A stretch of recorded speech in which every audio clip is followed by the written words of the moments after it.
Bernie's passing is not a new topic for us to kind of discuss. I had an interview with Reginald Ballard, who was also on your show. He was very passionate about his work. You know, I believe they probably worked him to death because, you know, he was trying to promote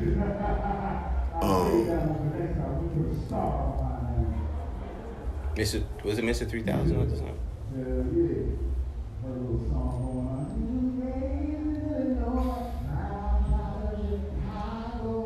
Yeah, it was something like that. He was trying to promote it, and they just like kept running it, man. You know. And I had him talk about Bernie's passing. From his perspective, he felt that Bernie or the industry worked Bernie to death. And it's hard to tell, you know, because people do get sick and things happen. But just like, do you kind of align with that perspective? I know he was sick, and that played a huge part in how much he could work. I don't think that he did anything he didn't want to do. But I can't speak too much on it because I was removed from him and that situation at the time. And I was only 17, 18. So I don't have enough information to give a solid opinion on it. Fair. You know, because it's always unfortunate. Like if you look at like Red Fox as well, Red Fox ended up passing away on set. And a lot of our black male older stars, it does seem like a lot of the greats end up kind of like they end up having health issues, which is, you know, a great reminder for me to make sure I stay, you know, active, stay be good.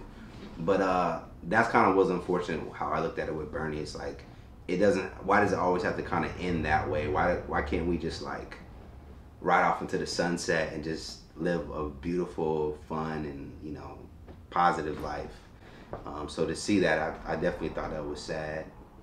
Now, in terms of your career, when you did the Bernie Mac show, you ended up doing Secret Life of the American Teenager. So we get that. And how are you feeling at the time about, like, are you feeling like things is kind of still moving for you, or are you unsure about the next few years for yourself at that stage? Did you feel like it was a level up, or was it kind of like how did you take that? Well, again, grateful to have employment, especially for another 5 years. But on the other side of the coin, I was a recurring guest star on that show. So I wasn't in every episode. I wasn't making as much money as the cast and the top of the show. Right. So, which led to not getting as many opportunities because I was not a main player. But I was happy to be working, and I was working on a show with another child star that I grew up with, that I was best friends with, so that was a bonus. But really, I've always taken it one job at a time. I don't expect things to be given to me. I want to earn everything that I get. And you just gotta ride it out until it's over.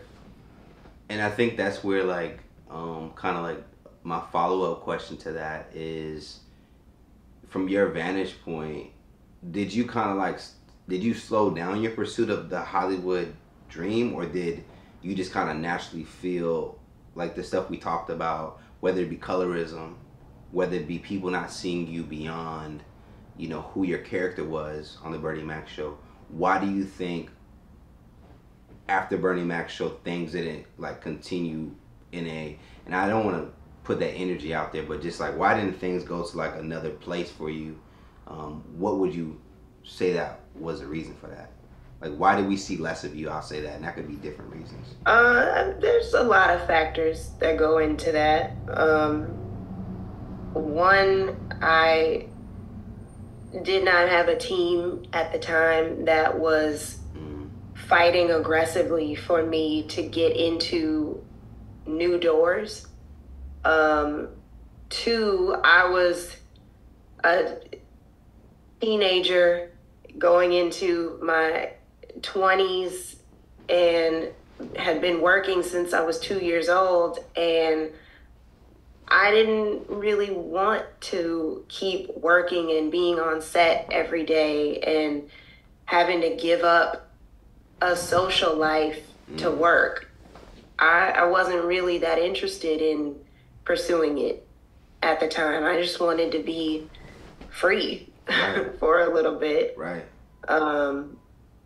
And then, as I said before, once that momentum slows down, it's harder to jump back in where you left off because now you're 10 steps behind everybody else.